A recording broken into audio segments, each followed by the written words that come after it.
from NBC's Days of Our Lives. She's also the spokesperson for the Epilepsy Foundation of America.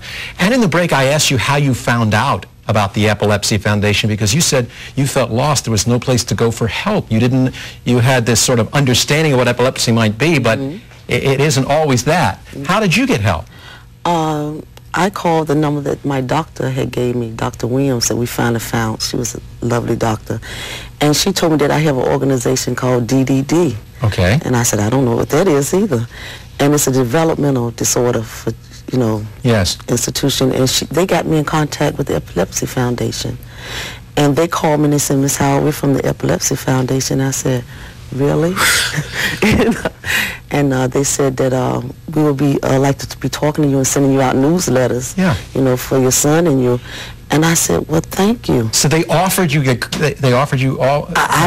I told him, I said, where have you been for the, you know, all these years? Well, they're out there. Jamie, how did you get in touch with? I wasn't as fortunate. I hadn't read anything about epilepsy prior to it happening to us, and we were told our child had a seizure disorder.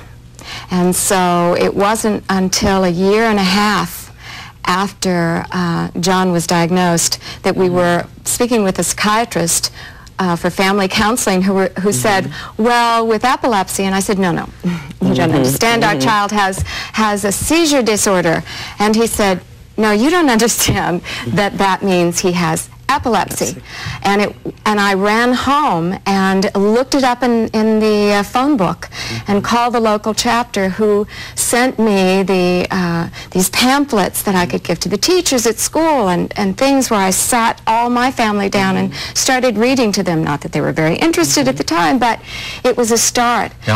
And it was incredible because they never asked for a donation. They never asked for anything at that time. They just sent whatever material I felt I needed, or listened to me on the phone, asked if I wanted to come in to see a counselor. Well, as mothers, I guess there is a certain, you know, fear right away when you're diagnosed, when your child is diagnosed. And what's the next stage that mothers out there need to know about? I mean, what advice could you give them? I mean, do you then have to sort of just roll up your sleeves and go, okay, I'm going to find out how? Yeah, but to find out and to do it effectively for the sake of your family, just for the health of your family, you need to not do it alone. You need to reach out to the Epilepsy Foundation of America that can put you in contact with one of the 75 affiliates through the country. You need to be able to connect up right away with other people who either have epilepsy or have knowledge about epilepsy, because you are in it alone otherwise. And if you can get your entire family to accept the fact that it's okay, it's not any different than having asthma or wearing glasses or being dyslexic, in the sense that it's a handicap.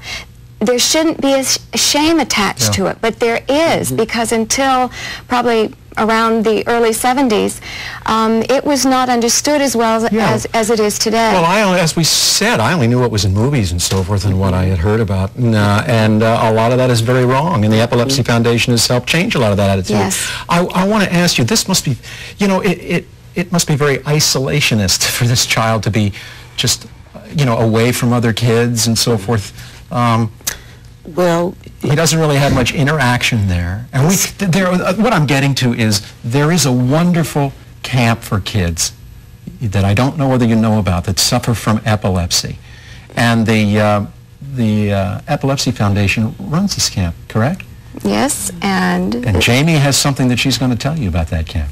And the Epilepsy Foundation would like to see that Seneca can go to that camp. Oh, thank you. And they're going to